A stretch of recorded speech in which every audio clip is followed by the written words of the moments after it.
Kasih karunia dan damai sejahtera dari Allah Bapa kita dan dari anaknya Tuhan Yesus Kristus menyertai kamu sekalian. Amin. Bapak, Ibu, dan saudara-saudara yang dikasihi oleh Tuhan kita Yesus Kristus dimanapun kita berada, mengawali setiap aktivitas dan hari-hari kita, marilah kita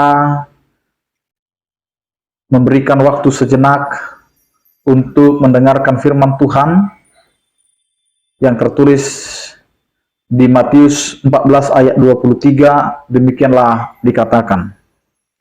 Dan setelah orang banyak itu disuruhnya pulang, Yesus naik ke atas bukit untuk berdoa seorang diri. Ketika hari sudah malam, ia sendirian di situ. Demikian firman Tuhan. Bapak, Ibu, dan saudara-saudara yang dikasihi oleh Tuhan kita Yesus Kristus, hidup setiap orang percaya itu tidak terlepas dari hidup yang berdoa.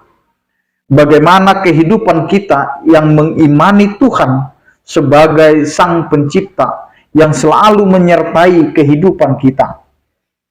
Nafas kehidupan orang percaya adalah berdoa. Bagaimana di tengah kesibukan, di tengah padatnya jadwal, padatnya pekerjaan, tidak lupa untuk menyisihkan waktu untuk berdoa, untuk berbicara, untuk menggumuli setiap perjalanan kehidupan yang sudah kita lalui dengan berbicara dengan Tuhan di dalam doa. Waktu untuk merenung kembali, waktu untuk mengingat kembali apa yang sudah dijalani, apa yang sudah dilakukan, dan apa yang akan dia kerjakan kemudian. Maka Yesus pergi naik ke suatu bukit, meninggalkan keramaian. Dia pergi seorang diri untuk menenangkan hati dan pikiran, untuk bisa leluasa berbicara, mengutarakan semua yang dia rasakan kepada Tuhan.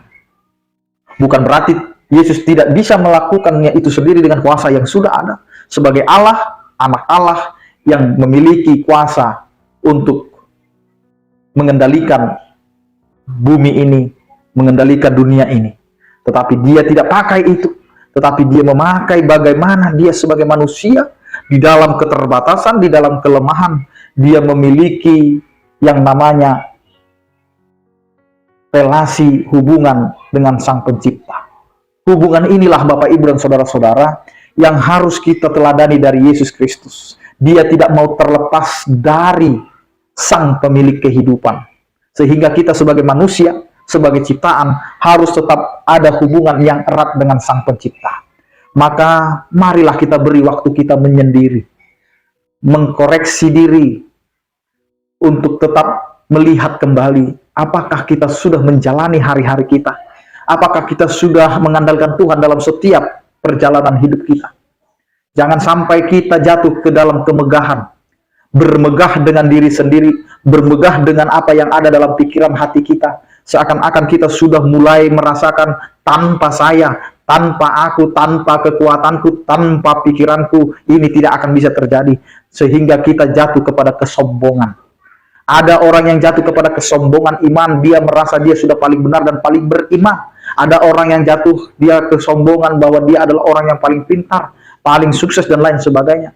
Tetapi semuanya ini mau mengingatkan kita kembali, Bapak, Ibu, dan saudara-saudaraku, bahwa kita perlu merekoleksikan diri, menyendiri, berdoa, bermeditasi, dan merenung kembali. Aku ada karena Tuhan, dan apa yang aku kerjakan bisa berjalan dengan baik itu juga karena seizin Tuhan.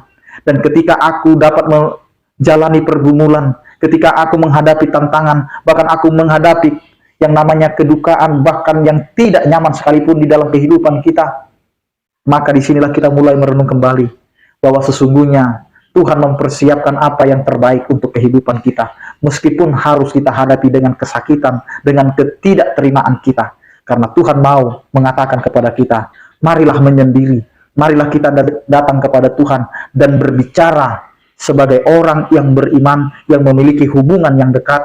Maka nyatakanlah semuanya itu, karena Tuhan akan mengatakan kepada kita, datanglah kepadaku yang letih lesu dan berbeban berat, karena aku telah menyediakan bagimu tempat, dan bebanmu akan ringan, bebanmu akan diangkat. Segala sesuatu kesusahan, Tuhan akan menyertai kehidupan kita. Maka marilah kita berikan waktu sejenak untuk menyerahkan diri kepada Tuhan. Apapun profesi kita dan apapun pekerjaan kita, tanpa Tuhan, tanpa seizin Tuhan, kita tidak akan bisa melakukan apa-apa. Karena itu, datanglah, berdoalah, dan nyatakanlah siapa kita di hadapan Allah dan siapa Allah bagi kita. Amin. Kita berdoa. Terima kasih Tuhan atas penyertaan kasih setiamu yang memberkati kehidupan kami. Engkau mengingatkan kami agar kami berserah kepadamu Tuhan dengan segala sesuatu yang harus kami hadapi. Karena Engkau adalah Allah yang selalu memberikan teladan kepada kami, agar kami dapat meninggalkan kesibukan kami, meninggalkan seluruh beban yang sedang kami alami, sehingga kami dapat memberikan diri kami untuk bersekutu denganmu, untuk menyatakan setiap pergumulan kami, karena kami tahu Engkau adalah Allah yang akan selalu menyertai kehidupan kami, menghadapi setiap pergumulan demi pergumulan. Karena itu Tuhan, kami serahkan seluruh kehidupan kami, keluarga kami, pekerjaan kami, dan begitu juga dengan orang-orang yang percaya, yang sakit Engkau berikan kesembuhan, yang berduka Engkau berikan penghiburan, yang bergumul Engkau berikan penyertaan-Mu. Anugerah Tuhan kita Yesus Kristus, kasih setia daripada Allah Bapa dan persekutuan Roh Kudus, itulah yang menyertai kamu sekalian. Amin. Selamat beraktivitas, tetap menjaga kesehatan. Salam sehat dari kami, Tuhan Yesus memberkati. Horas.